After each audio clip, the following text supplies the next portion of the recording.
Thank you.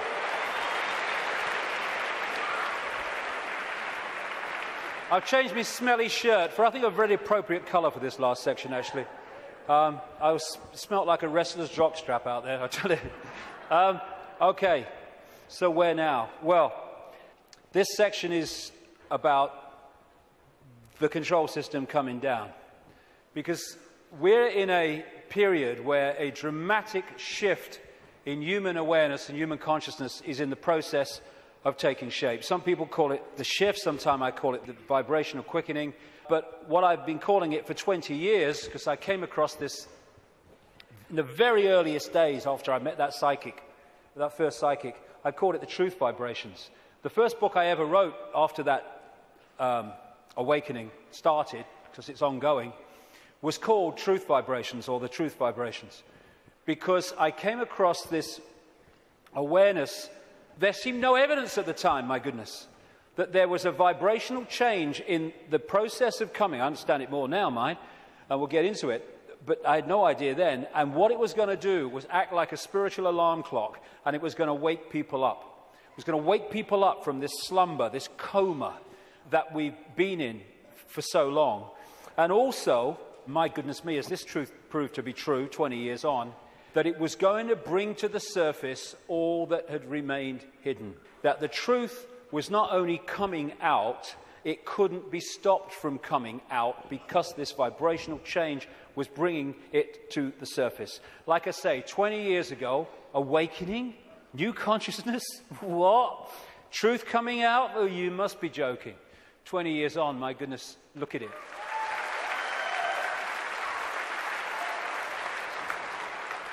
I'm fortunate to travel the world speaking, and I'm being invited to more and more countries you never think you're being invited to. And so I can see that this is not just happening in Britain, not just happening in America. It's happening all over the world. And all the differences is those that are staying in mind for now and those who are opening mind to this change and perceiving self and the world in a completely different way. So I've been saying through the day, there's a base vibrational construct, the base vibration of this virtual reality coming out of the black holes, which triggers, as it goes through its cycle, which appears in the play-out world as like a time loop, it triggers different information coming from the suns. And we decode that information, and as it changes, so the information changes, and so therefore the epoch changes, the yuga changes. And we're now at this cusp where we're going from one epoch, one vibrational information epoch, into another one. And this new one is dramatically more expansive, dramatically more enlightened in the level of awareness that we are going to have access to. And the control system, which is a manifestation of this epoch, cannot survive this epoch, and that's why it's doomed. And we're now in the cusp of that change from one kind of world experience into another one. It's just another stage on the circuit of experience. And so, while for a few years yet, it's not going to seem like the control system's going down, because it's going to be throwing everything at us, because it's going to be desperate, there is no way that our children, young people, and grandchildren are going to live out their lives, as appears to be the case now, in an Orwellian, fascist, global state. No way.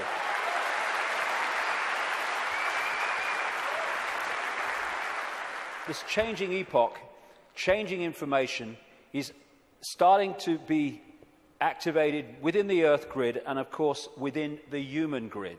This new information is starting, for those that open themselves to it, instead of stay closed in density, because if you stay in a dense state, then these higher vibration energies are not going to impact like you if you open yourself to them and connect with them.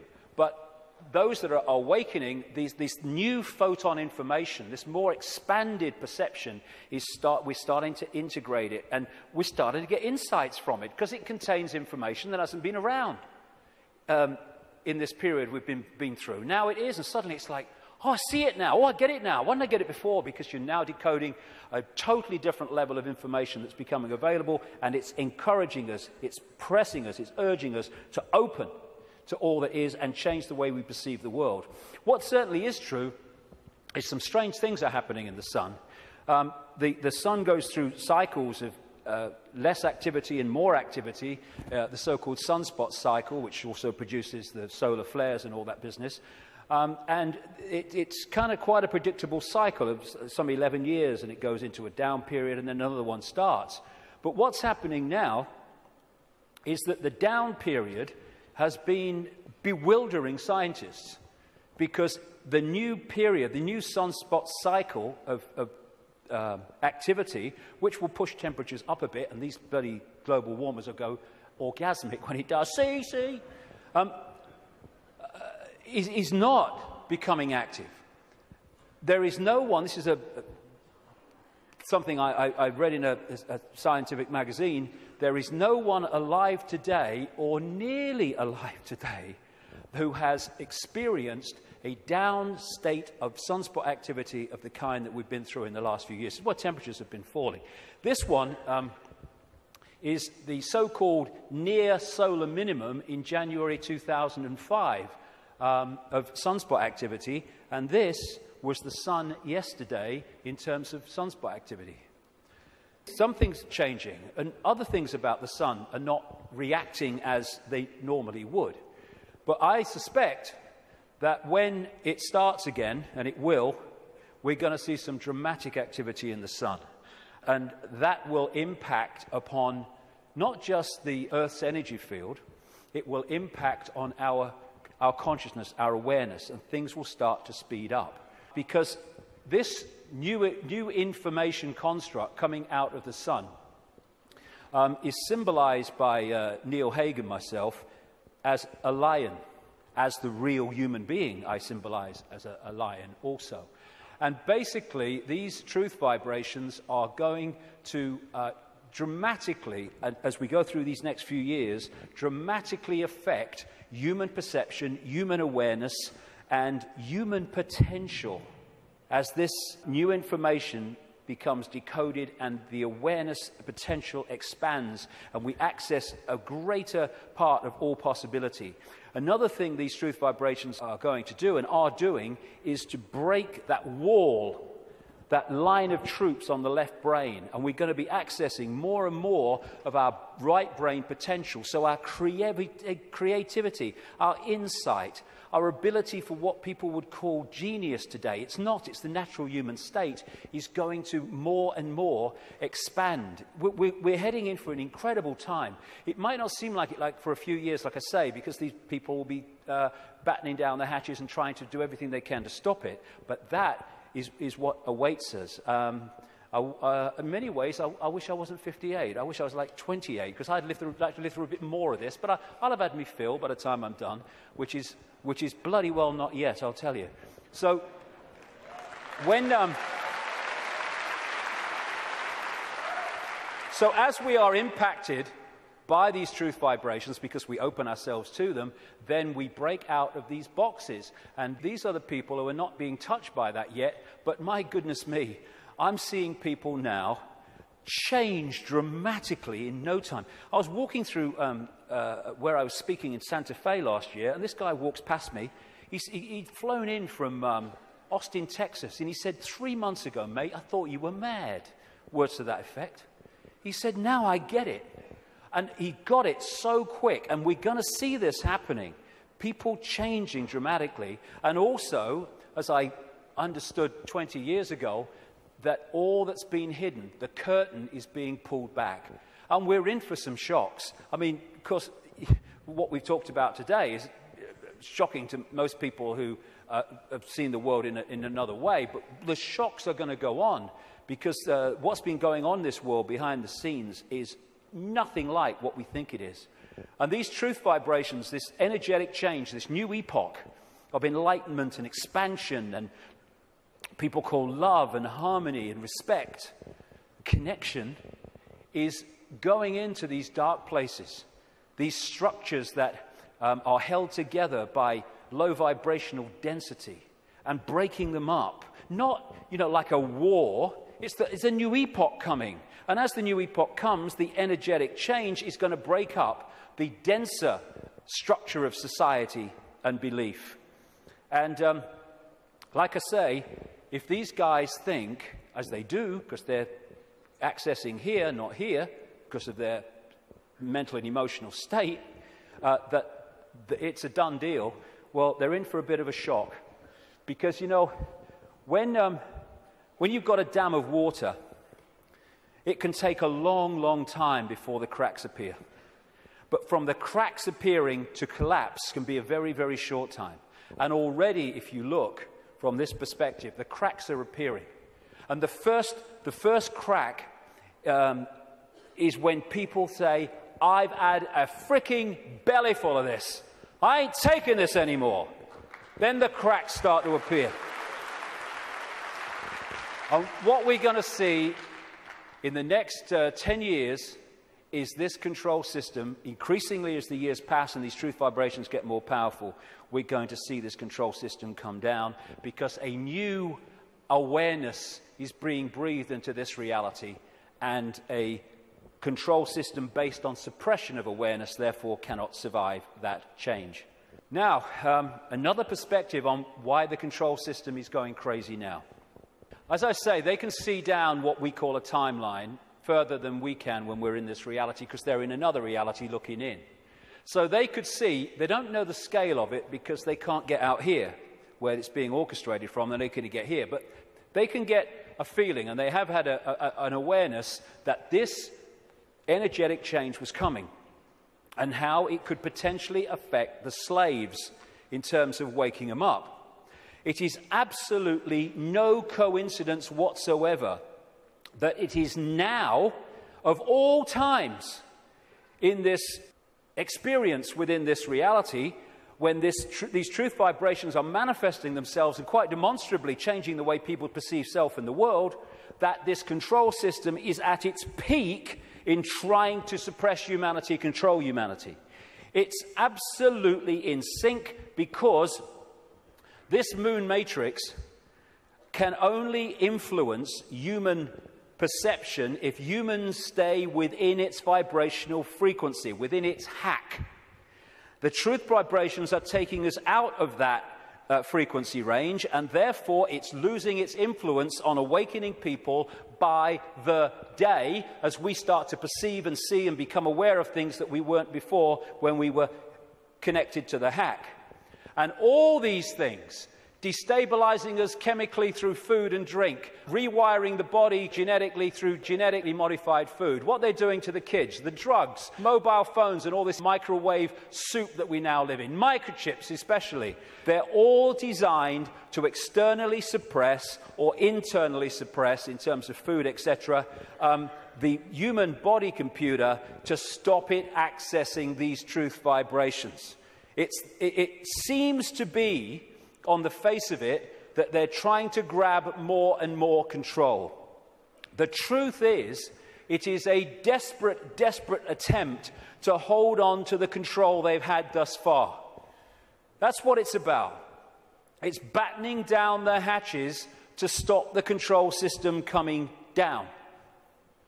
In part because it has many expressions, including creating earthquakes and dramatic extremes of weather. This technology, known as HAARP in Alaska, and it's now got other organizations connected to it and technology connected to it increasingly around the world, it bounces radio waves off the ionosphere, the highest part of the atmosphere, and back to Earth. And what it is, in major part, is a underpinning, a supporting role to this moon matrix to create a low vibrational atmosphere in the lower atmosphere where we live in and operate in like this. Again, it's targeting this morphic field, as the Satanists call it, and some others do too, to keep it in a low vibrational state. It's fighting the truth vibrations. They know what they're doing, on one level anyway. And one of the other things that HAARP can do, and it's in the patents of the technology, it can send out radio waves carrying information, thoughts, on the wavelength of human brain waves, and it can impose those thoughts on the brain, which we then manifest through as our own thinking. That's also part of this, and it's also part of this defense mechanism against this epoch change. And if they change and affect this energy field we live in, we will be affected by it if we stay in density and closed mind state. I'm absolutely convinced, have been for years, that part of the creation of this like sub-reality underpinning, supporting the moon matrix, which was okay up to this point, didn't need anything else. But now this energetic change is taking place. They're bringing the troops in, if you like, to underpin it. And I'm convinced that part of the chemtrails, which kind of pollute our skies and stuff and contain metals and barium and aluminium and all this stuff, is part of creating this sub-reality. What the truth vibrations are doing is healing this schism. It's part of what it's doing. And the schism has been this distortion in the metaphysical universe, the waveform information construct, has been playing out into the holographic play-out world for, well, what would you call it? Eons, for as long as we can remember. And it has manifested itself out as conflict and fractured personalities and all the rest of it. This is being healed all the time as these truth vibrations impact themselves and we move into this new epoch. And those that are tuning into it, it's healing these divisions. And when this changes, this must change. And the control system is a play-out, holographic expression of the schism. So when the schism heals, as it's going to, this distortion, its outward holographic expression, the control system, must fall. That's why it's doomed. It cannot survive this energetic change because it is a manifestation of the distortion that is now being healed. The pieces are being put back in that have been taken out. A totally new era is in the process of moving into human experience, and this control system, it's doomed, and all its expressions are doomed. Not doomed like, let's have a mass bloody murder, mass killing, all the rest of it. Doomed in this reality because they're connected to something that's disappearing. There'll still be infinite consciousness, even those in the control system. They'll remember who they are eventually. It might take some time, and we'll be having a beer with them one day thinking, do you remember when you were stupid? Oh, yeah, I remember that. Oh, God, mate, yeah. Oh, that's what we'll be doing at some point. So this epoch change is moving from a sense of division, left brain, where it sees everything as apart from everything else, sees everything in terms of structure and apartness. We're moving from that perception as this energetic construct changes to a perception of what comes from expanded consciousness and awareness, which is we're all one. We're all expressions of the same one consciousness, which again makes racism ridiculous, ludicrous, insane, the height of ignorance. And as the schism, the distortion is healed, so other expressions of the distortion will become what we call history. The police state, the energetic wars, once we're really in to this expanded awareness, the very idea of going to war. We have laws because of the distortion, because of the epoch we've been going through. We don't need laws in the state of awareness that we're going into, and our children and grandchildren will go even more into. You don't need to say we have a law against murder when murdering someone would never even enter your psyche. You don't need environmental protection laws when harming the planet because you know the planet and you are one anyway would never occur to you. You don't need these things. Laws are there to suppress overwhelmingly, but also expressions of laws are to try to mitigate for the distortion that manifests itself in distorted behavior. The idea of anyone going hungry in a world of plenty in the epoch we're entering, we never even conceive it. You mean they used to let people starve? That's this mentality that we're moving out of. And we're at the cusp now of this change, which is a very interesting place to be. We're going back to that. We're going back to being connected to what we really are. And of course, 2012 is much talked about and will be more talked about as we get closer to it. I have a different view on that. You know, I should be saying, given I've been writing about these truth vibrations for 20 years, I should be saying, see, 2012 told you, yeah. No, I'm not saying that, actually. I think 2012 is a diversion. By 2012, yes, things will have moved on. Things will be changing. Amazing things will be taking place. There'll be big challenges, and there'll also be big, wonderful things starting to manifest by 2012 compared with now. But there'll be more so in 2013, more so in 2014, more so in 2015. This is an ongoing process as we move through the cusp out of one era, epoch, energetically, information, into another one. And so by the time it reaches where it's the natural state and the old epoch has gone altogether, you know, it's going to be down the road. But every year, every month, things are going to be moving on energetically. And there'll be things in 2012, and maybe a very good chance that manufactured things will happen in 2012 to focus attention as part of the diversion of the control system.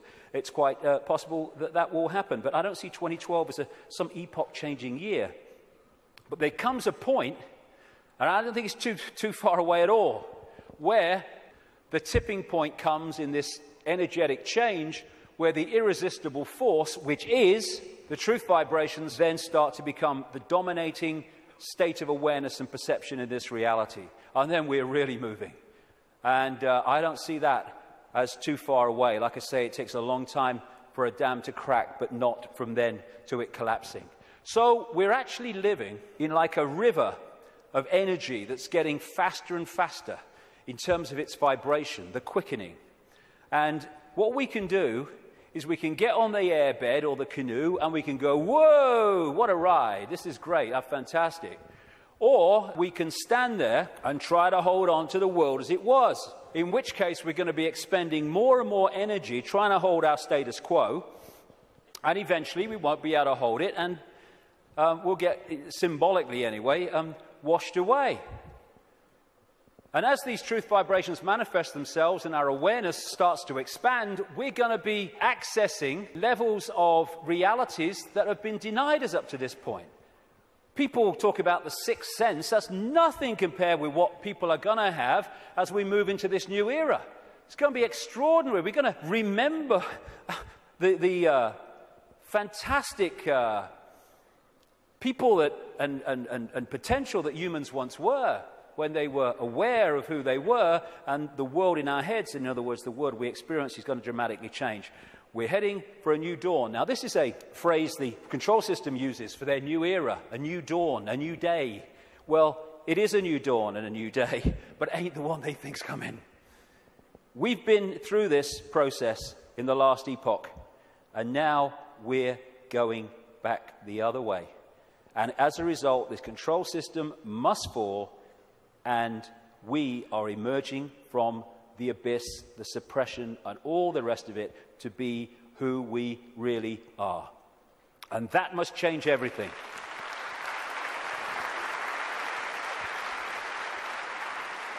Einstein said, you cannot solve problems with the same level of consciousness that created them. That is very good news, because what we've been doing through this epoch is creating problems with a certain level of consciousness, mind, and then bringing people in to solve the problems with mind and creating more problems. Now we're in this change where we're expanding consciousness, expanding awareness, and suddenly that cycle of problem and more problem, and it's unsolvable. There's no way out of this. Suddenly it's a piece of cake. Look, it's so simple. Fantastic time we're going into, but the next few years are going to be challenging. It's breaking the spell that the moon matrix and its supporting technologies and manipulations has had on the human mind. You know, we don't have to find enlightenment. We are enlightened. What we need to do is remove the barriers of belief and perception that we've thrown around ourselves that keep us from that enlightenment. That enlightenment's never gone away. It's over here. It's saying, I'm over here. I'm over here.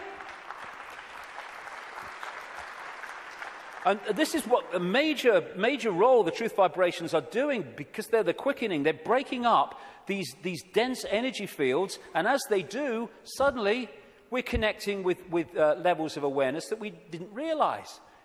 We've been in a trance all this time, programming perception because of that. And it connects through the reptilian brain. So let's disconnect from the reptilian brain as part of breaking the spell. It feeds us fear. It has to, constantly. Fear this, fear that.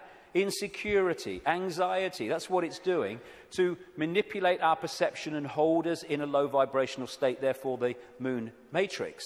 So one of the ways that we can, just on a daily basis, is disconnect from the lizard brain, and therefore what it's connecting us to, is to, simple thing, don't count to 10, count to 50.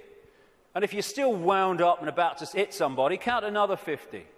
Because what the reptilian brain does is it doesn't think, it reacts. That's why it's so fast. It doesn't have to think, it just reacts. Now, the other parts of the brain, like the neocortex, they think things through, so it takes longer than the reptilian brain. This is why we react to something, reptilian brain, and then maybe a minute later, 2 minutes later, maybe half an hour later, the visual cortex has thought this through, and we go, oh my God, I overreacted, didn't I? Did I really say that? Oh my God. That's what, it's the reaction system, reaction.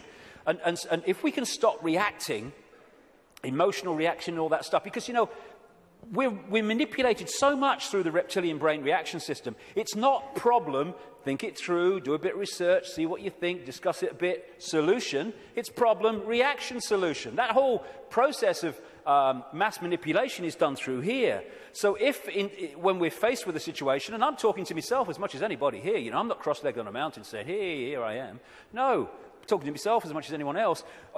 When we're faced with these reaction systems, whether it's because of a world event, whether it's because something in our lives, if we can just go, okay, I don't like this. 1, 2, 3, 4, 5, 6, and eventually the reptilian brain loses its power because it's a reaction power. And once the reaction's gone, it's lost its power.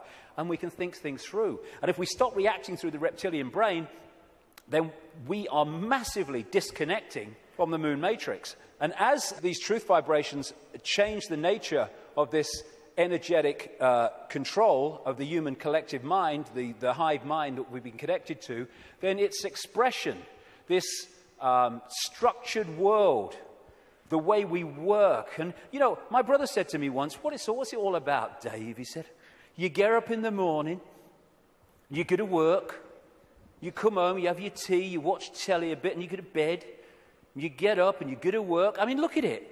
It's the way it is, the way it's structured. It's slavery because it's so limited. And I've talked to people once. The last time I spoke at the Oxford Union, I was talking to some students. They could not perceive a world in which there wasn't a hierarchical structure of government because there would be chaos.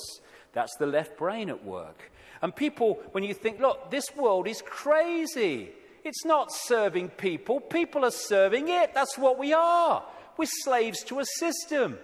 Politicians are slaves to a system. They go into the system. They think they're going to change it. The system changes them. And therefore, we can't perceive left brain, old epoch, that actually there are other ways of living, of interacting, other ways of providing food and warmth and what you have, other ways of living life than this drudgery. But as we expand our awareness, then other ways of interacting will become very obvious to us. Blinded by belief, believe. This is one of the control system's greatest weapons to control the human psyche. Get them to believe something. They don't care if it's this religion or this political belief or whatever it is, as long as you believe something, powerfully, then they got you. Because belief builds walls around itself, repels all borders that challenge that belief, and suddenly you're living your life on a postage stamp or a dot. And your true ability to perceive in an expanded way is gone. You've given it up to the belief. This is how it must be. And once you have a belief, like a religious belief, then there are rules and regulations. Walls go around the belief. If you're going to be one of us, you must believe this. You can't believe that because they believe that, so you'll be one of them if you believe that, and all the rest of it. Here we go. We're all possibility. What are we doing having rigid beliefs when we're all possibility? Religion is mind. And there are many expressions of religion, not just going to church. There are many religions of the mind of various kinds that don't appear to be, but they are addictions of the mind. It's mind. You must believe this. There is one possibility. What's that saying? There is one possibility. That's how mind thinks. Consciousness, there is one possibility. You're having a laugh, darling. So religion, as we know it, is not going to survive this epoch change either, because it's an expression of the last one.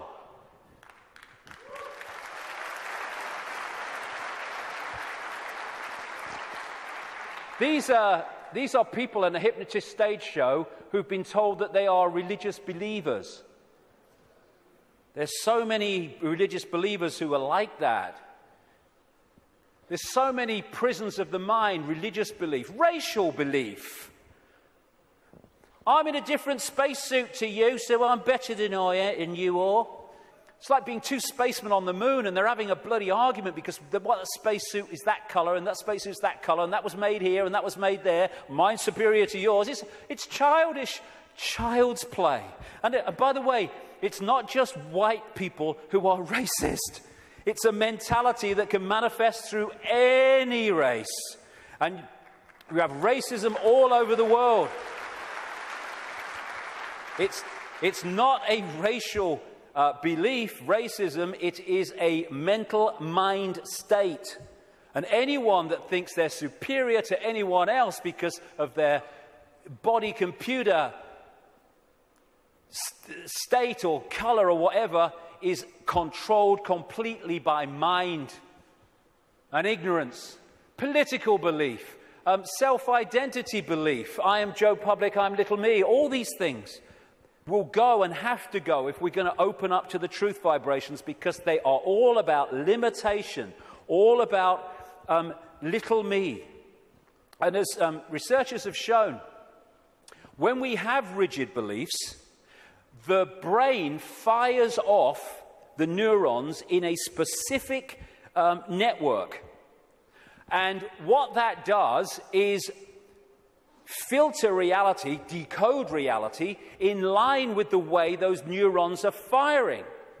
Therefore, it continually edits its reality and creates self-fulfilling prophecies, if you like, that it keeps seeing the world according to its belief. Despite receiving information that challenges the belief, it just filters that information in line to protect its belief. And then when you change your belief system, as has been shown in research, the neurons start firing in a different way, and you start seeing the world in a different way.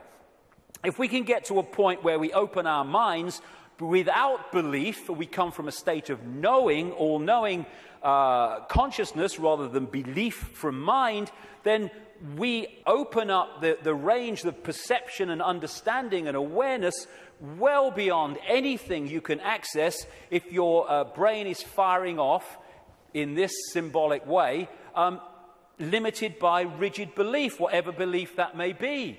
When we open our mind to consciousness, everything changes. And to do that, I would suggest we need a blank sheet of paper. You know, it's not about learning anything new. We're all knowing if we can access that level of ourselves. It's unlearning the programming that has kept us from that level of awareness that we truly are. And therefore, because we're dealing with all possibility at the core of our being, that's what we are, we need a blank sheet of paper. All preconceived idea needs to go. All preconceived belief needs to go.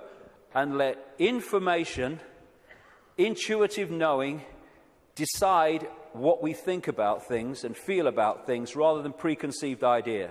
It's not possible becomes, well, let's see if it's possible on the basis of the evidence, the basis of the information, the basis of how I feel. And then suddenly we're not saying, no, that's possible, I'm going to shut that out by reflex action. We're going to look at it. And when you do look at it, as I know from experience, what seems to be crazy to start with starts to take on very profound dimensions. Because we're all possibility. And if we're saying only this is possible, only that's not possible, we're not operating at the core of our being, which is all possibility. We are editing things. We are limiting ourselves. We are entering the realm of mind. And it's a time to choose, in many ways, between the head, the intellect, not that he doesn't have the part to play, it does, it being the governor, and the heart, knowing, intuition. What changed my life more than anything else was 20 years ago when I decided that if I was ever had a decision between going with my intuitive knowing, which we feel here, funnily enough, in the kind of heart chakra area, and my mind, I was going to go with my head, I was going to go with my intuition. And it changed my life and has allowed me to follow this path, because I can tell you over the last 20 years, there have been many times in the early days, not for a long time, but in the early days, when my head was going, you're going to say what? You're going to do what? You must be joking. Not in my lifetime. But I thought, no, I feel to do it. I went with it. And as a result, you follow this, this energetic path through intuitive knowing that's been laid out. And what happens, because intuition, knowing, is coming from another level of awareness beyond five-sense reality, it means that to five-sense reality, general world, some of the things you do when you follow your intuition are seen as, I think I'm possibly an example of this, are seen as crazy and mad and lunatic and dangerous and all that stuff. And what happens then when you do that and you get that reaction is that the head kicks in, the mind, which wants to protect its preeminence that it's had up to this point, puts its arms together and says, see what happens when you don't listen to me, see the trouble you've got into? And it's like, yeah, okay, and you come back into mind. But if you stick with it, and you take what comes as a result of expressing your uniqueness and expressing your intuitive knowing, then eventually things happen, good things, great things sometimes, that happen not despite what you did and the reaction you got, but because of it. And then the mind, the intellect, looks at this and says, well, hold on a second. It might get you into trouble, but eventually it works out. And what happens then is your head and your heart, your knowing, your intuition come together. And the war stops. We become whole again, where mind serves consciousness instead of serving itself. And it's years and years, I say this honestly, since my intuition and my head have had a problem. It's an incredible feeling, because it's like, when you start out, it's like, I feel to do this. You're not doing that. No. And then after a while, when this sync takes place, it's like, I feel to do this. And the head goes, okay. And it's a totally different way of interacting with the world. The war stops. And this is open to all of ours. But the first thing is what it is. It's to face the situation we're in, and then we can do something about it. First thing, to realize that up to this point, we have been slaves thinking we were free. And so the first stage is to acknowledge that, and when we do, we can do something about it because we're accepting what the situation is. The second thing is to choose freedom over slavery and be prepared to do what is necessary to achieve that freedom over slavery. And when we do that and we mean it, there is a shift in our energy field. As that shift takes place, what I call magnetic attraction, it's the energy field of the human body is an expression vibrationally of our state of being, mentally, emotionally, what we might call spiritually. And therefore, our state goes out as a vibrational field, and it draws in other vibrational fields that sync with it. We call these people, places, locations, ways of life, jobs, opportunities, or lack of them. So when this shift takes place, because we've said my intent, very powerful intent, is that I want freedom, and I want to end my life. I'm not going to be a slave anymore. I'll do what is necessary to understand who am I, where am I. Suddenly this energy field shift takes place, and we start drawing in new people, places, locations, opportunities, etc., that are syncing with the new vibrational state as opposed to the old one. And at this point, and I experienced this big time in the public eye, we experience this shift as our lives falling apart. Partnerships may end. We may lose our job. We may change location. We may, like me, undergo massive ridicule. But what if we understand what's happening? The old energy field, the old you, the old intent, the old awareness was pulling in the old life. And then when it shifts, it's pulling in a very different expression of the new vibrational self. And that transitional period, when the shift takes place, the old life falls apart. But if you want to change your life, then the old life has to fall apart unless it serves the new one. So when we choose freedom, the transformation can be challenging. It's easier now because more and more people are going through it and we're beginning to understand the process. I felt like this so many times. I went to the top of a hill in the south of England, the west of England, one day because I didn't want to upset anybody. I went to the top of this hill in the middle of nowhere and I screamed my frustration out. I know what this image means, and so many other people do. But it was the old life breaking down so the new one can take over. It's time to know thyself. Not thyself that we've been told we are, but thyself which we really are. This self, everything from the beginning, my birth, my ancestors, my children, my wife, everything comes together simultaneously. I saw everything about me, about everyone who was around me. I saw everything they were thinking now, what they thought then, what was happening before, what was happening now. There is no time, there is no sequence of events, no such thing as limitation of distance, of period of time, of place. I could be anywhere I wanted to simultaneously. That's who we are. And that's what the control system has tried to keep from us.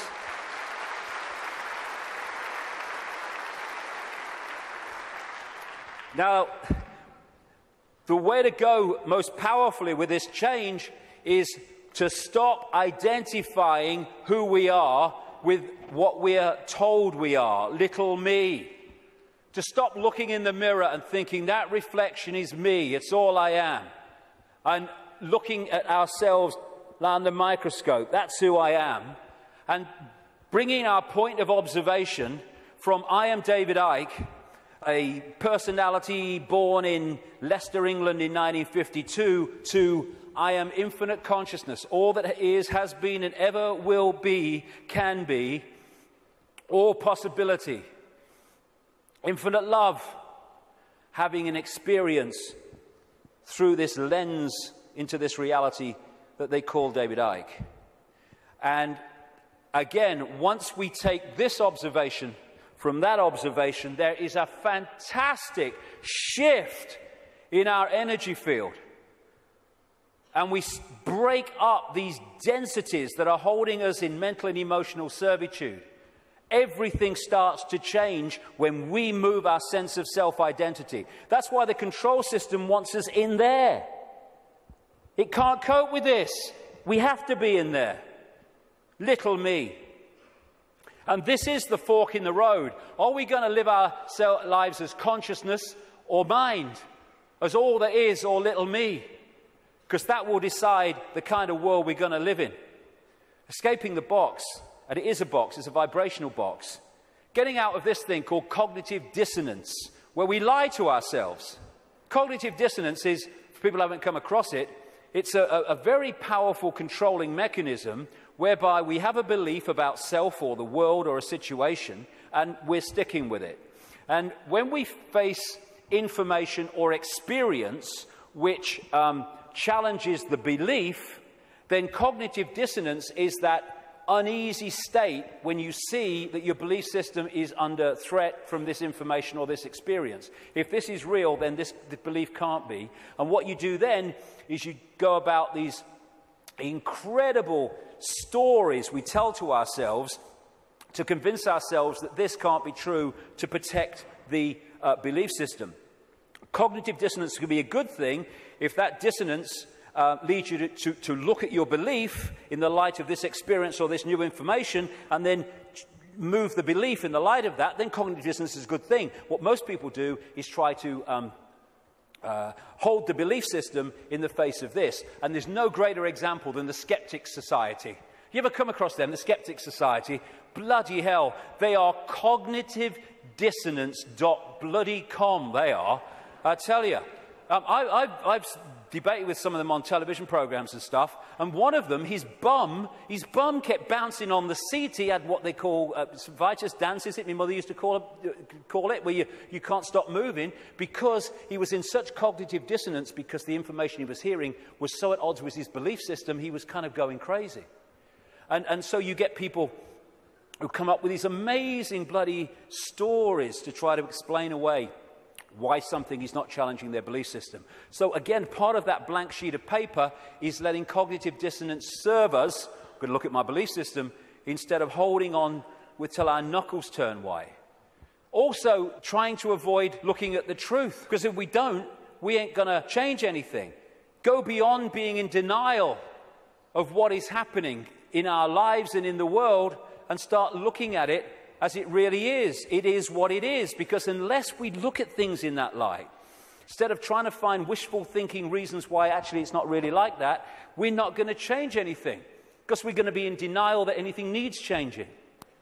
It is what it is, and we need to face it. And it's important to stress this.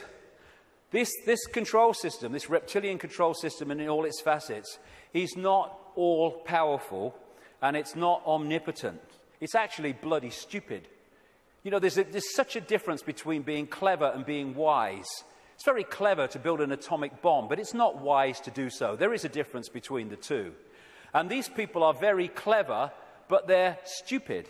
And cleverness without wisdom is the most destructive force on earth, which is why that's what they are. They have only managed to control humanity because they put us in a smaller box than they're in. Because of their mental and emotional state, fear, wanting to control because of fear and all the rest of it, they are in a vibrational box. They can't access any higher levels of awareness because of their mental and emotional state that's holding them in density, and their fear. Their fear is being passed on to us through this collective mind. So the only way that they can manipulate and control us is by putting us in a smaller box than they're in, and that's what the suppression of knowledge and awareness and consciousness has been all about. But as we open ourselves to the true nature of ourselves, we can move well beyond any area that they can access. So just because they're technologically advanced intellectually, it doesn't mean they have power over us and they're omnipotent and all-powerful. They're not. They're desperate. Desperate because of the numbers of them to the numbers they're trying to control. And the other thing, I use this analogy a lot, is, like I said earlier, we don't have to find enlightenment. We just have to open our programming to the enlightenment we already are. And it's a testament to the magnificence of what we really are, that this control system has had to throw everything at us. Look at it. All these facets, the food additives, the electromagnetic pollution, the programming through the media, the suppression of education, the suppression of science, all this stuff, they have to throw at us to keep us in servitude. It's like, I use this analogy, if you want to put a ball floating on a tank in an unnatural state, which is where we've been, you have to push it down And you have to hold it there. Because its natural state is floating on the surface, you have to hold it there, because the moment you let it go, zoom, it's gone into its natural state. And symbolically, we've been held on the bottom of the tank by all this stuff that's thrown at us from cradle to grave. And the fact that it needs so much to hold us in this suppressed state shows the magnificence and genius that we really are, we once were, and will be again. When I say we, I mean what we call humanity. So as the control system's ability to do that is unraveled, and this is happening, then we're going to go to the top of the tank again, not by finding enlightenment, but by removing that which is keeping us from it. Be afraid, big monsters coming. This is the big area that they control us with, and we need to let go. They're feeding of this fear. Like I say, 1.5 billion people in China controlled by a handful because of fear of challenging the handful. No more fear. I mean, this is such a symbolic picture. Here's all these bloody sheep, and here's two shepherds, and there's a guy at the back. Now, those sheep, symbolic of humanity, can only be controlled in this way because they acquiesce to the shepherds and the sheepdog symbolizing fear. What if this group of sheep, instead of going ba, ba, ba, ba, and if they want, oh, ruff, ruff, oh, fear, oh, following the one in front, the control system, the shepherd, yeah. Oh, he's got the power, he's got a stick, aye. What if those sheep said, oh, look, I'm not following him anymore. And hey, Rover, woof, bloody woof, on your bike. You're not frightening me, okay? I'm over here. I'm over here. I'm over here. I'm going down here. I like that. There's some grass down here. Suddenly, this herd, flock, whatever you want to call it, is scattered. Because it's expressing its uniqueness and it is not fearing the consequences. These people, apparently all-powerful, have no bloody power. None. They'd never find most of them. They might catch them. And that's what humanity's like. We have the numbers. And yet, because we acquiesce through fear of challenging the control system, even though we have the numbers, the handful of people control the many. We have the power. We've chosen not to use it. It's about bloody time we did.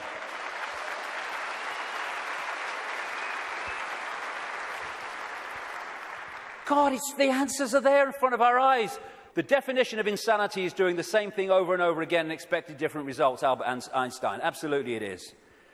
So it's pretty certain that if things are going to change in terms of control and suppression and all this stuff, then we've got to stop doing the same thing over and over again, and that is acquiescing to the control system. We're all possibility. What are we doing, thinking that we just do the same thing over and over again? That's one possibility. Let's express our uniqueness and respect each other's right to express our uniqueness. We're all possibility. Actually, one possibility is swimming against the tide. Let's try it. And let's respect each other's right to do that. We should be celebrating diversity. Diversity is an expression of all possibility.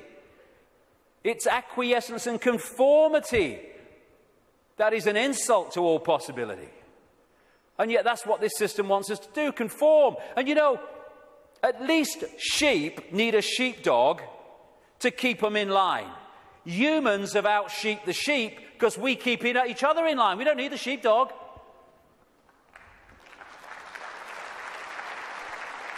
We have sheepdogs called parents and teachers and politicians and peer pressure. When we're thinking of expressing our uniqueness, we're not thinking, oh, what will George Bush think or what will Barack Obama think? No. We're thinking, what will my mother think? What will my father think? What will the neighbours think? What will my mates think? What will the people at work think? In other words, what will other people who have chosen to live in this sheep pen think of me getting out of it? It's like sitting in a cell and you find a way out through the door, and instead of another prison warder coming along to stop you getting out, the other prisoners jump on you. That's what we do. If we are going to be what we really can be, and we're going to respect our right to be different, we have to respect others' right to be different as well. Because when we respect other people's right to be different and express their uniqueness, then we're setting them free and we're helping to set society free.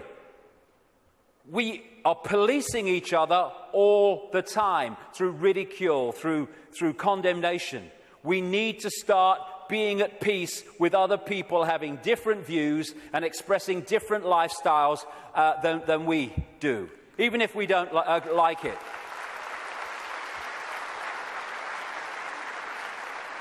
This breaks up this sheep policing the sheep.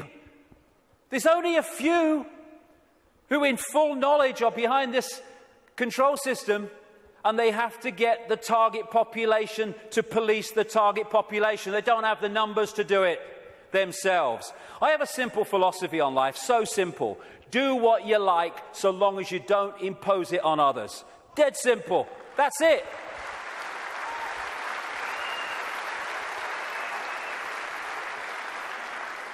And I've heard people say to me, that would be anarchy. What about people murdering each other? Well, I think that murder could just about constitute imposing your will on another person. And when you think about that simple philosophy, it overrides all law, need for law, if we live that. We don't need laws that say don't murder when you wouldn't impose yourself on another person. But we can do this. You know, if Henry Kissinger wants to sacrifice George Bush, be my guest as long as you both agreed. Because when you leave the body, you'll feel right prats and you might learn something in your eternity. I get interested when they want to impose things on other people that don't want those things imposed upon them. That's what the control system's trying to do. That's why I'm interested. But express ourselves as long as we're all agreed. And we don't impose it on other people. We have this either or.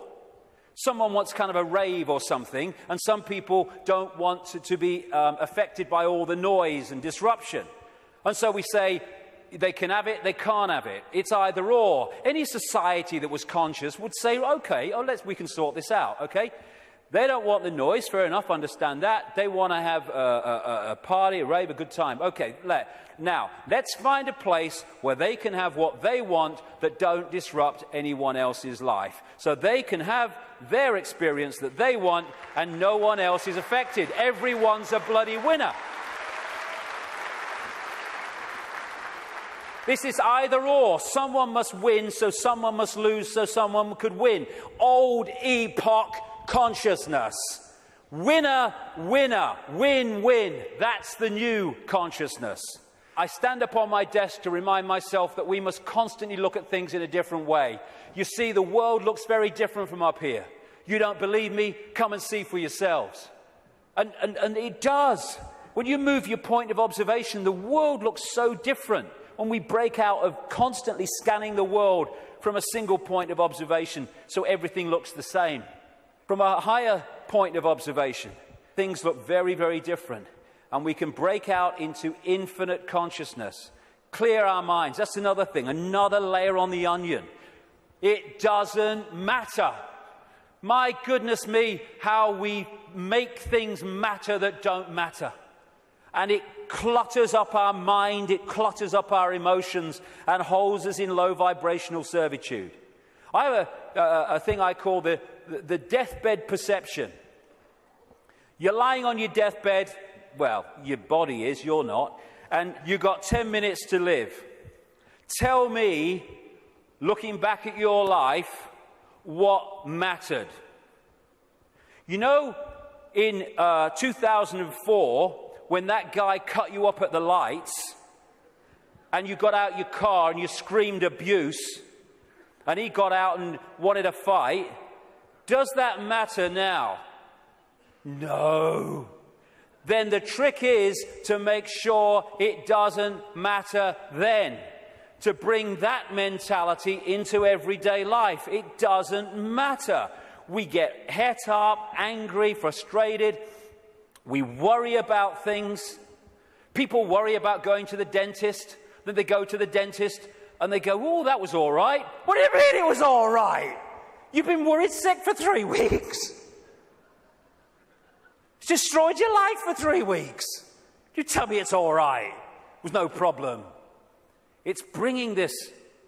It does. What really matters? What really matters is loving each other, caring for each other, being kind to each other. What matters is expressing our true magnitude of infinite genius, not acquiescing to meaningless things that we take so bloody seriously. How many things do we look back that got us really het up, frustrated and angry, and we look back, it didn't really matter, did it? Well, don't let it matter then. That's the thing. And then there's what I've long called combing the mirror. Combing the mirror is a crazy thing, because what happens is you want to change your hair, so you comb the mirror. Funnily enough, your hair doesn't change. What you have to do is comb your hair, and then the mirror reflects it. And this so-called out there world is like the mirror. It's not even out there. It's a projection of in here. If we're going to change this apparently out there world, we have to change in here. It's like if this is a movie screen, and I don't like the movie, so I'm going to stand here and I'm going to hurl abuse at the movie screen. Nothing's going to change. I've got to go back to the projector and I've got to change the reel, and then this will change, because this is just an outplaying of that. And the Illuminati control system is delighted, indeed encourages us to believe that we can change the world, if you like, and our lives out there. They want us to comb the mirror because they know nothing's going to change.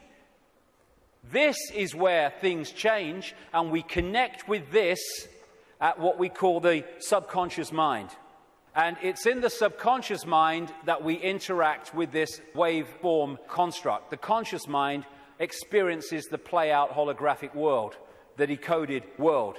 So this is where we have to change things. Because by the time it hits this screen, this holographic decoded world, it's like the movie on the screen. It's a done deal. You ain't got to change that now. You ain't got to change this now. We have to change it before we decode it into experienced holographic reality. There are some people I've been reading, they say 98% of human decisions are made by the subconscious mind, the unconscious mind. I would go further. I'd say 100% of human decisions are made by the unconscious mind. What the conscious mind does is experience them. But the conscious mind can interact and work as one with the unconscious mind if it starts to understand the way reality works. How do we understand what's going on in the unconscious mind so therefore we can play a part in changing that? By what I call the language of life. The play-out holographic world of experience is a mirror of the information construct, in other words, our unconscious mind in many senses. And the way it plays out, the language of life, as I call it, tells us what's going on in the unconscious. And therefore, we can play a part together, unconscious and the whole of self, in changing and clearing out what is happening in the unconscious, which is playing out in the experienced conscious holographic world. For instance, do things keep recurring in our lives over and over and over again? You'll never guess it's only happened again.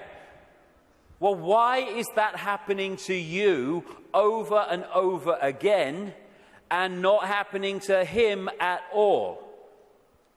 What is it within you that's manifesting this? What is it telling you? What is the language of life telling you by what you're now continually experiencing? Why don't things work in your life, but they work in this person's life? What is that telling you? What is it about you that's making it not work? What is it about them that's making it work? The language of life. And you can start to read this. And it's about taking responsibility and saying, oh, God, I'm so unlucky. Nothing ever happens to me. It's like taking responsibility. Power. Why is this happening to me? What is it about me that means this is happening to me and not to them? It's the language of life. he's talking to us. For instance, one of the things that totally bloody controls human experience is a desire for outcomes. We're all possibility. If we live as all possibility, our true self, then we're flowing.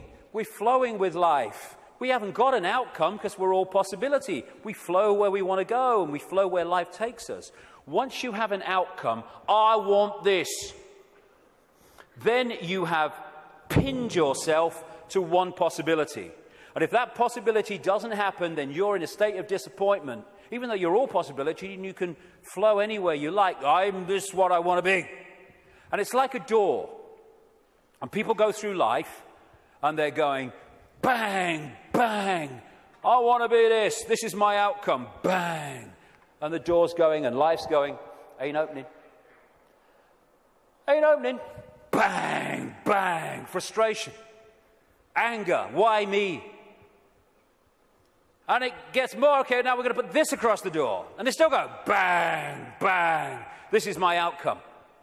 And then all the time this is going on, over here, there's a door swinging open saying, hey, come through me, no problem.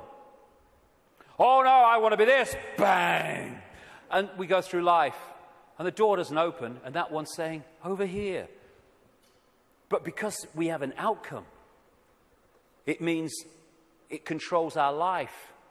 And like I said earlier, and suppresses our life. I don't have an outcome.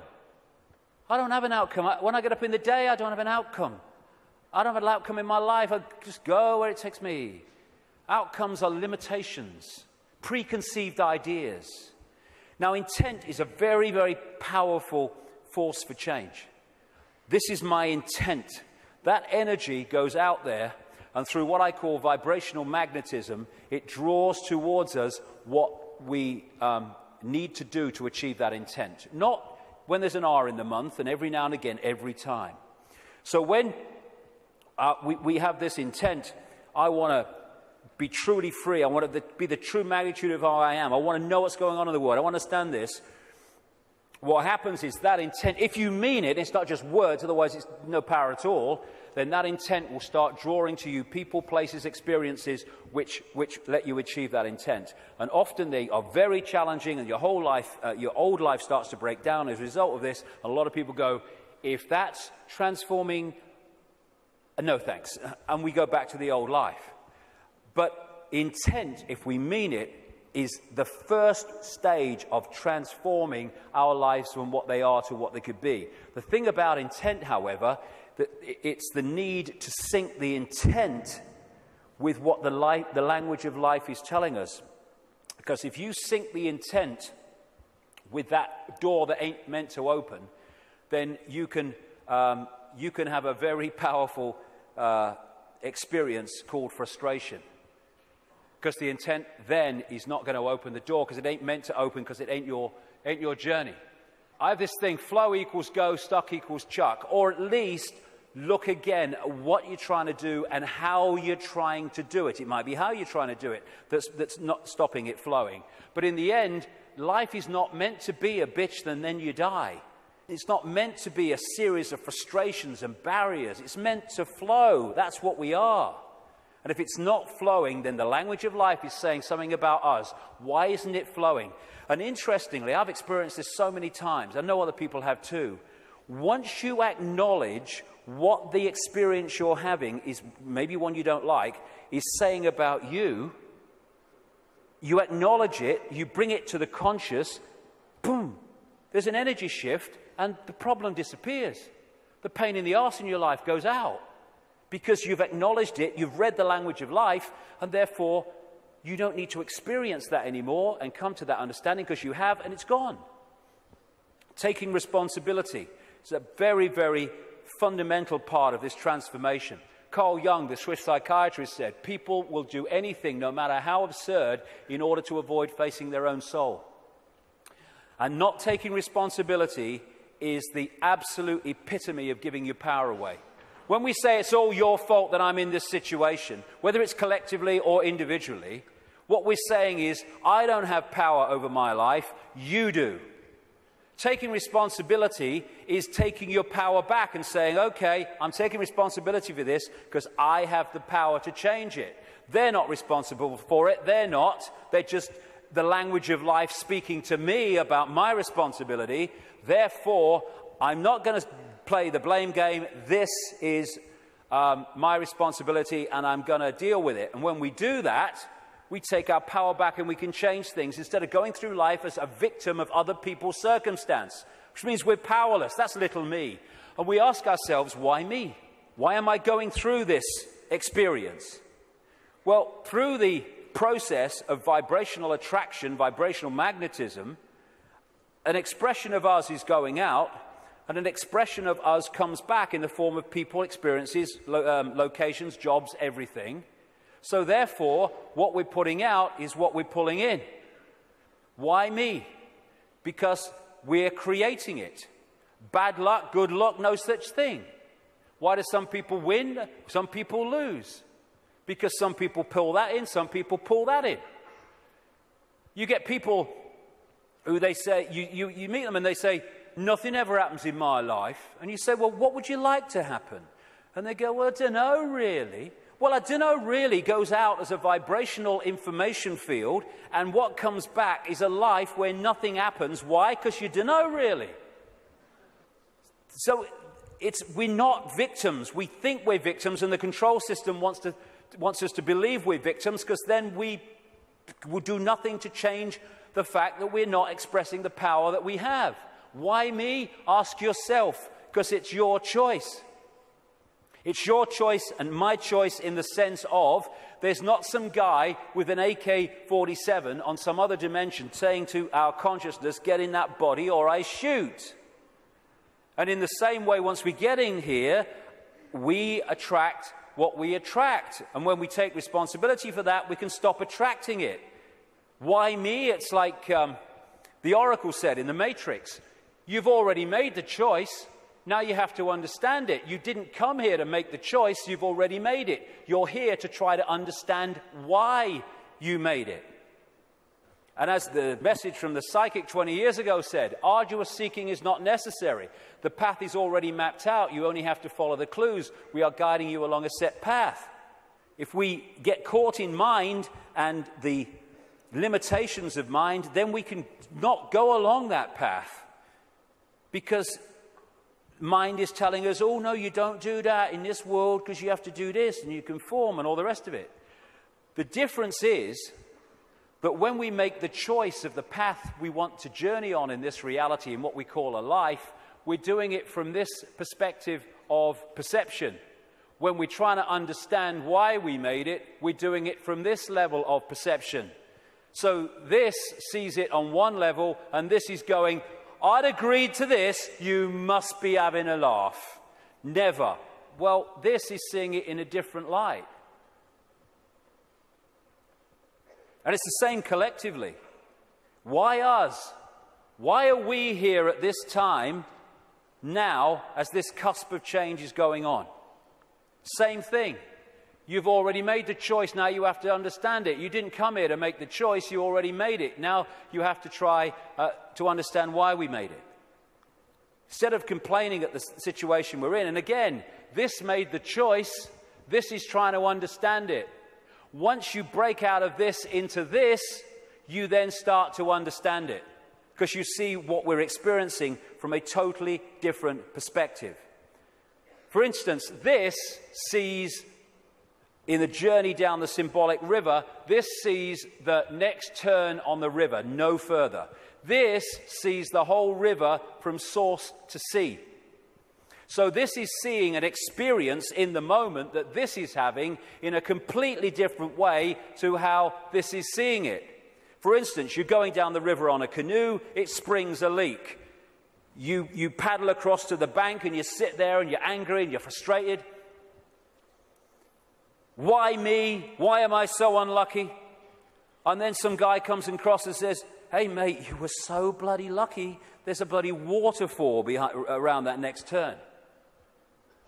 And we can even override that through intuition. When we intuitively access this, we intuitively know, no, I'm going to stop for the day here. I'm not going to go any further today. And this might be saying, oh, we can go further. I'm not going any further. And so many things we can be protected from by following our intuition. Why are we here collectively? We're here to break the spell. We're here to break the spell on the human collective mind. What a great thing.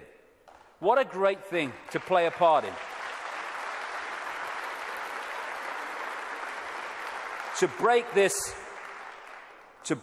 spell and to stop this human experience becoming this. And in the next few years, like I say, they're going to throw everything in desperation, like the cornered rat, trying to hold on to a control system that's falling. This is where we're going to need to have this perspective of I am consciousness, I'm having an experience, because that will make it so much easier as we go through this transformation and challenge, because if we're in this world and of it, those people are going to find the next few years very, very difficult.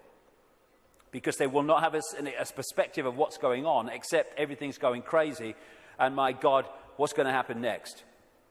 This is a great line from a song. Freedom's just another word for nothing left to lose. Isn't it amazing how when you no longer have anything to lose, the butterfly emerges? Because it's fear of loss that keeps us in servitude so much. And when you've got nothing left to lose, suddenly all that's left is freedom. And that is going to be a very powerful experience that a lot of people are going to have in this next period of challenge as this cusp moves on. Just when the caterpillar thought life was over, it became a butterfly. It's amazing that when you're in... So many people have told the story that it was in their lowest moment of despair that, boom, something emerged and transformed them. Nothing left to lose. Freedom. Okay, I'm waking up, so what do I do? Well, I would suggest that we all stop making bloody excuses. You know, we can all come to the conclusion that there's this control system and it's doing this, and what about the children, and what about the grandchildren, what's going on? And then the list of excuses why we actually can't do something today.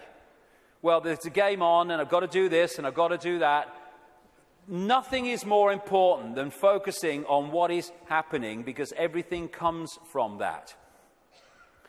What can we do? We can refuse under any circumstances, no matter what the frickin' laws and the pressure and the imposition, we can refuse not to have the right to express our freedom of expression.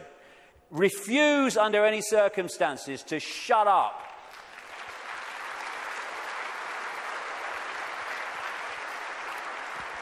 If vast numbers of people did that, this is the key to it all, what are they going to do? They don't have the numbers.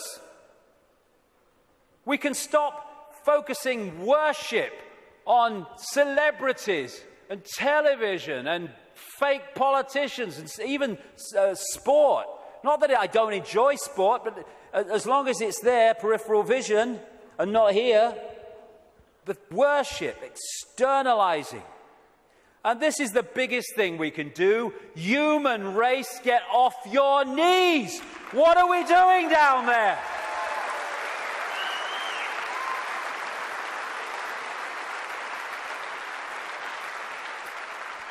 What are you doing? You're all that here's as it been and ever can be. Where have your bloody knees for? Well, I'm only little me. No. If we get off our knees, the control system's over. Martin Luther King said, a man can't ride your back unless it's bent. And then there's the people in dark suits and uniforms. Hey, you got children and grandchildren and families as well. What are you doing serving a control system that wishes to impose a fascist state on your families?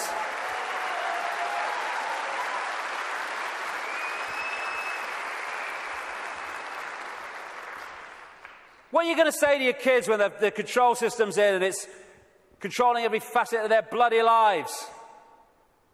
Daddy, Mummy, Granddad, Grandma, what were you doing when the control system came in? I was helping to do it, dear. All the best with that conversation. What are we doing? Playing a part in, oh, it's me job. Well, get a bloody another one then. We're going to do this to our children because it's my job. What can we do? We can cease to serve the control system in uniform with a gun in our hands. We can do that.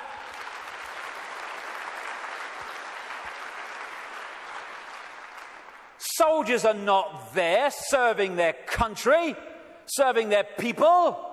They're there serving the cabal that's seeking to enslave their people and their families. As Einstein said, the pioneers of a warless world are the youth that refuse military service. And more are equal to that, the adults beyond military service who support those that refuse to serve this control system in uniform. Oh no, you've got to serve your country. You serve your bloody country. I ain't doing it. Just like those wonderful Israeli young people. Know thyself. When you know thyself, when you know you are consciousness, the consciousness is going to get a machine gun and start shooting at aspects of itself. Mind does that. Mind fights. Consciousness doesn't even contemplate it. And that doesn't include just people in uniform. It means fighting for freedom. What's all that about? Let's fight for freedom. Let's have a riot in Athens and let's kill 3 people from the banking system. Hey, the world's a better place now. What you fight, you become. We don't want to fight this system. We need to cease to cooperate with it. This is a meeting of mind.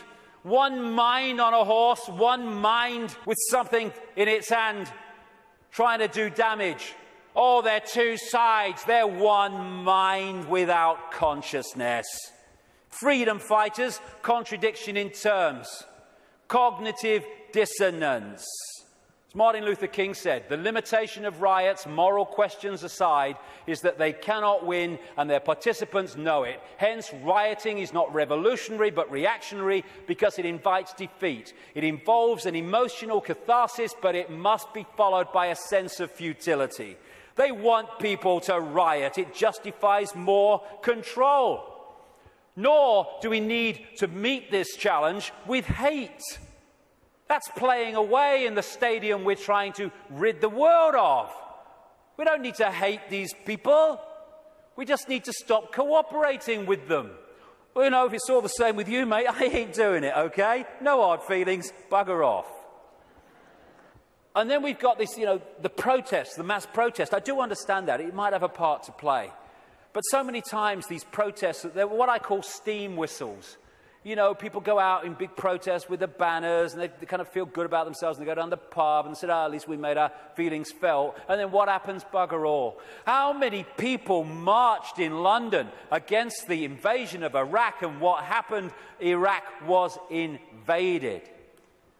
Protesting has such limitation. They don't care if we protest and walk through the streets and shout slogans and wave banners. They care if we come together, irrespective of color, creed, gender, sexuality, any of it.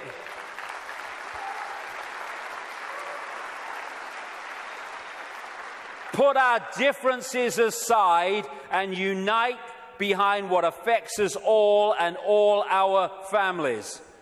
This control system, this Orwellian agenda, is not trying to enslave black people or Jewish people or middle-class Americans or Hispanics or Australians or Indians. It's trying to enslave all of us. And what it wants to do is divide the target population against itself through these fake, ridiculous fault lines of race, religion, income bracket, so that we divide and rule the target population and they can pick us off one by one. They are terrified of us putting down those fake fault lines and coming together and uniting behind what we should all believe in: freedom for all, irrespective of who we are. Injustice anywhere is a threat to justice everywhere. Someone else's injustice is our injustice, because if we allow injustice there, eventually that injustice will come here anyway.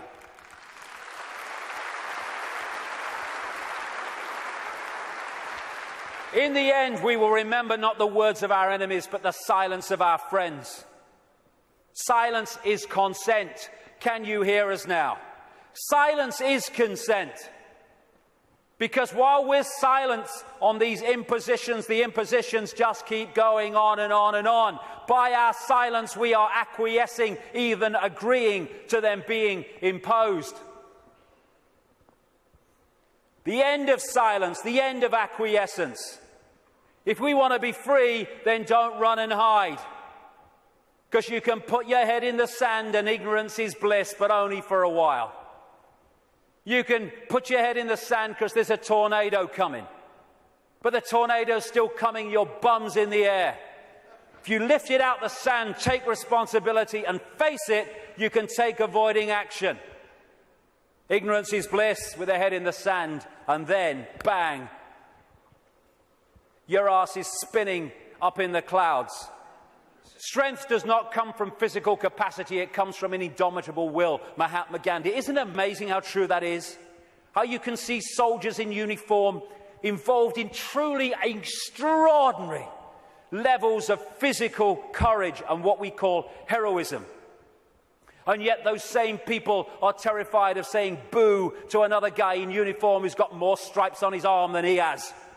Isn't it amazing? Where physical strength can come so easily, and moral strength not. That's to do with the moon matrix and the way that our perception is manipulated. Turkish proverb: a lion sleeps in the heart of every brave man, every brave woman. And it's not really bravery. When you let go of fear, you don't need bravery, you don't need courage. Courage is overcoming fear. When you let go of fear, because I'm all that is, has been, and ever will be. What's the worst that can happen to me? I leave this physical body of limitation and I become all that is, has been, and ever will be, in full awareness that that is what I am. My God, I'm terrified that that might happen. I don't know how I'm going to cope with the terror of thinking that might happen. Know thyself. Again, recurring theme. Know thyself. We are consciousness. What is there to fear? Death? There is no death.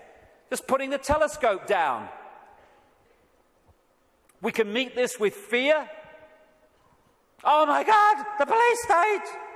Or we can treat it with the emotion it deserves.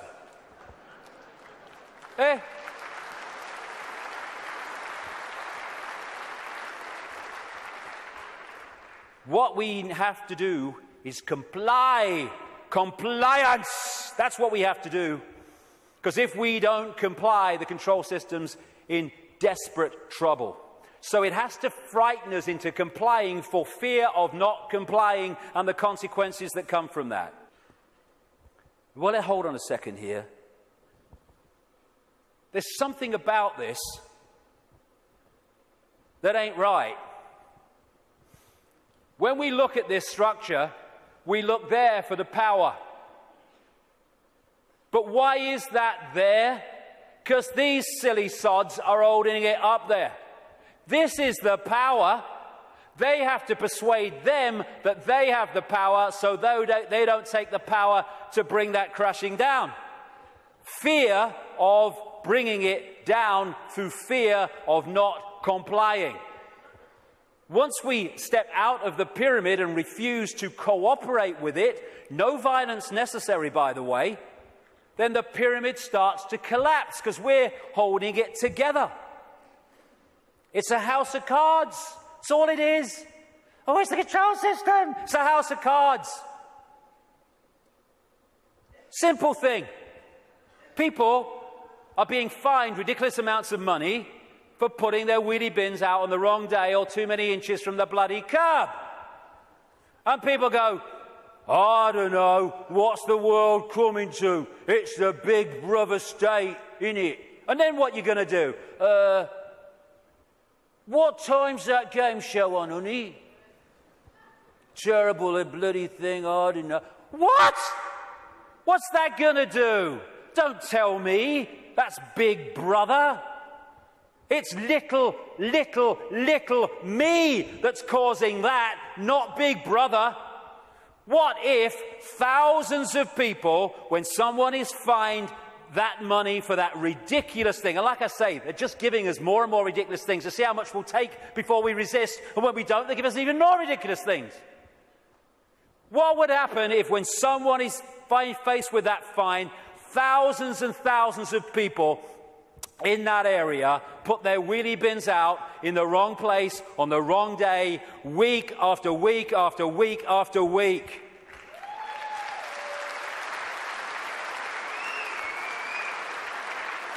The system couldn't cope. We have the numbers. And I see this, your vote is your voice, be heard. Bollocks it is. How can the vote be your voice when the people you're given the choice of voting for that have any chance of forming a government are standing on the same postage stamp of political policy and perception? There's no choice. We've reached a point now where the vote becomes a voice when we refuse to vote. We refuse to play the game anymore.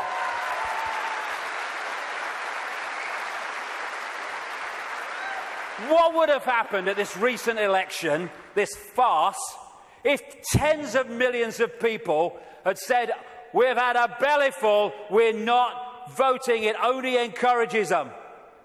We are not voting because we're going to make a statement that we know this system is rigged and we're having it no more. What would have happened in these days that have passed since that election? The whole focus of the media and everything would have been, bloody hell, what's going on? Why this mass refusal not to vote? Now we've got a debate going. Now we're looking at why people haven't voted because the system is rigged. Now the system has to bloody start to change because it's lost its credibility. But instead, the majority trotted along to vote because they said, well, if you don't vote for them, they might get in. It doesn't matter! They're masks on the same face. So what if they get in? Same thing will bloody happen. Comply! No! No, no! Not if it's enslaving me and my children and imposing on my freedom. Comply, leave your home now it's foreclosed. No, no, no. Let's follow this through, shall we? Millions of people in the world are losing their homes, being foreclosed and ending up homeless. Let's follow this through. Why have you lost your home, my friend? Because I can't pay me mortgage. Why can't you pay your mortgage? Because I lost my job. Why did you lose your job? Because the great banking collapse, they can't get this, they can't get my company went bust. And who's taking your home away and saying you've got to leave? The banks that caused the fricking problem. And we are leaving? What are we doing? What are we doing?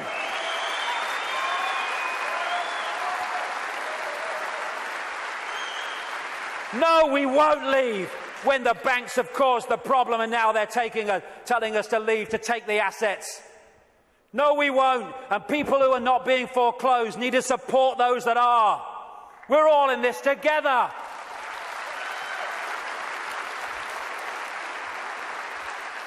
Compulsory vaccinations. No, no, no.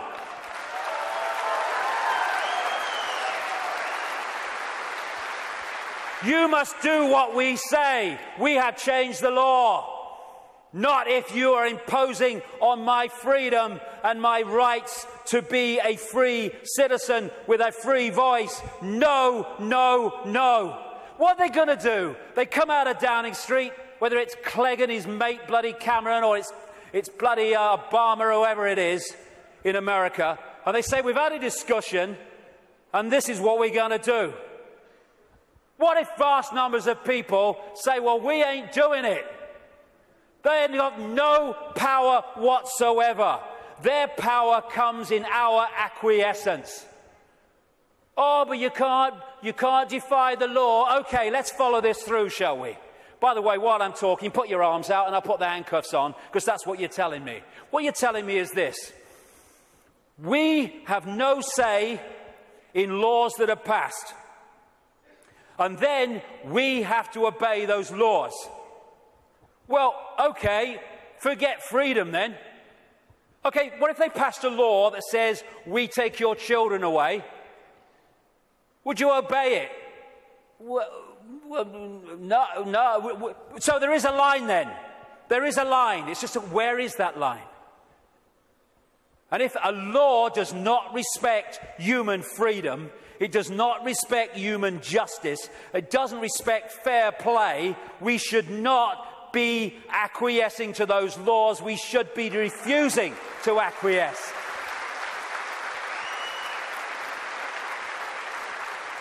What we need is not compliance, we need a non-comply dance, where we beat to a different drum and we dance to a different drum, where we refuse to acquiesce to this control system that seeks to enslave us even more than it already has. Non-comply dance. Do this, comply. No. No. But we need to do it en masse. Oh, we do it with a smile on our face. We're consciousness, all that has been, ever will be. Why shouldn't we have a smile on our face? And smile and feel for these people who are enclosed in mind trying to enslave us. But we need to do it en masse. Because if we don't do it in numbers, then people get picked off. That's what's happening. I am all that is, has been, ever will be. You cannot grant me my freedom. It is not your gift to grant me my freedom or take it away, because I am, we all are freedom.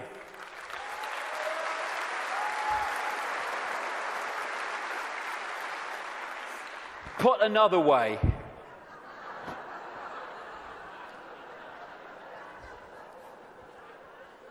what would infinite consciousness do? Move perspective, little me, all that is. What would infinite consciousness do in the situations that we face, as against what would mind do? If it's not right, don't do it. If it's not true, don't say it. Absolutely right. You know what would change the world overnight? Is if we as a human race started doing what we knew to be right and just in the circumstances that we face, instead of making those decisions as so many people do and have long done, on basis of what is right for me in this circumstance that I face.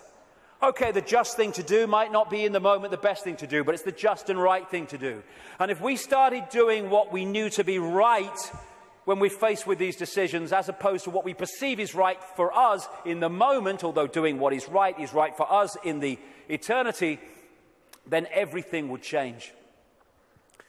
If we want a world of peace, then be peaceful. It sounds trite, it sounds simple, but it's devastatingly profound. That's what we need to be with each other. You know, we have people going on anti-war marches who are hurling abuse at each other in their relationships and stuff like that. If we war with each other, then the collective version of that is warring collectively. If we want peace, let's be peaceful. If we want a world of kindness, then let's be kind. And it must come, for goodness sake. It must, if we're all kind to each other. We live in a kind world. Martin Luther King said, cowardice asks the question, is it safe? Expediency asks the question, is it politic? Vanity asks the question, is it popular? But conscience asks the question, is it right? There comes a time when one must take a position that is neither safe nor politic nor popular, but one must take it because it is right. And when enough of us take that stance, everything changes. The revolution is not a revolution of weapons, it's not a revolution of fighting, it's not a revolution of hatred, it's a revolution of perception, because everything changes. I am a lion then. I'm not the lamb I kept seeing in the mirror and the world kept telling me I was. And then that expresses itself out into the true nature of who we are. And miracles become possible. We're going into the epoch of what we perceive as miracles. It's just a greater understanding of the way everything works. And the system must fail when that happens. We're being offered, the truth vibrations are offering us in this time, the chance to open the key to our minds, the key to our hearts, which have long been closed by so many people. The key to the freedom on a level that we cannot comprehend, because until we expand our consciousness, we cannot be aware of the true nature of what freedom is. It's not even what we perceive in this world. Enough. Enough of this suppression. Enough of this slavery. Enough of this enslavement of the few by the many. As the poet Shelley said, rise like lions after slumber in unvanquishable number. Shake your chains to earth like dew, which in sleep had fallen on you. Ye are many, they are few. Enough! It's time to fly. It's time to fly. Thank you very much. Thank you. Thank you for coming. Thank you. Let's get on with it. Thank you. Thank you for coming. Thank you for coming. Thank you.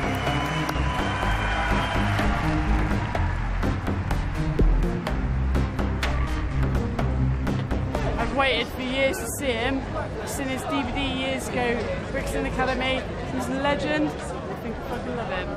I've been to all David's events here. This is the best one ever. It's the most original, the most passionate, and it really is the greatest. I've never seen David so charged up. I've never seen him so full of stamina, so full of energy, and so there's so much inspiration in what he's said here tonight. He doesn't pretend to be a guru or anything like that, and he admits himself he's struggling with the same, things that we are, and I think that's why he's fantastic to listen to. All of it struck a chord. It's probably the same as everybody that's been there. Everybody's aware that, I don't know, that there's something going on. Do you get what I mean? And it's worth travelling 600 miles. It was worth, yeah, definitely. I think the freedom aspect obviously is a really important part of it, because I'm knowing and actually everyone coming together.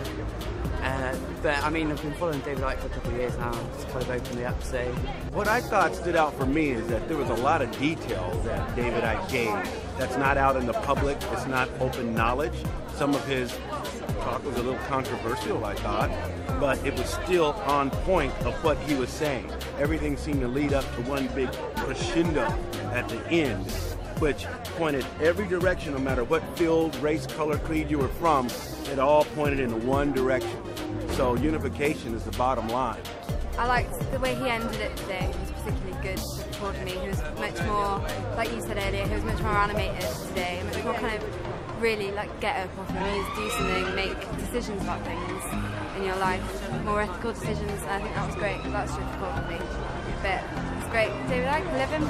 The main thing is that we've all got to unite together and fight for freedom and democracy and justice, and fight against the big boys who are starting to rule the world. That we have to fight the New World Order, the Rothschilds, and all the people who try to dominate us in the name of evil. We've got to stick together and fight. Fight for our freedom and our democracy. Stop all that we treasure. We watch it disappear for your moment's pleasure. We live in constant fear. You promised us justice. We got war instead. Now you must trust us before this planet's dead. Stop.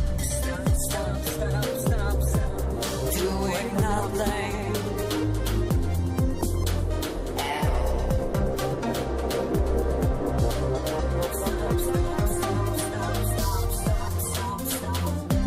This world is amazing. It gives us everything we need, and it would be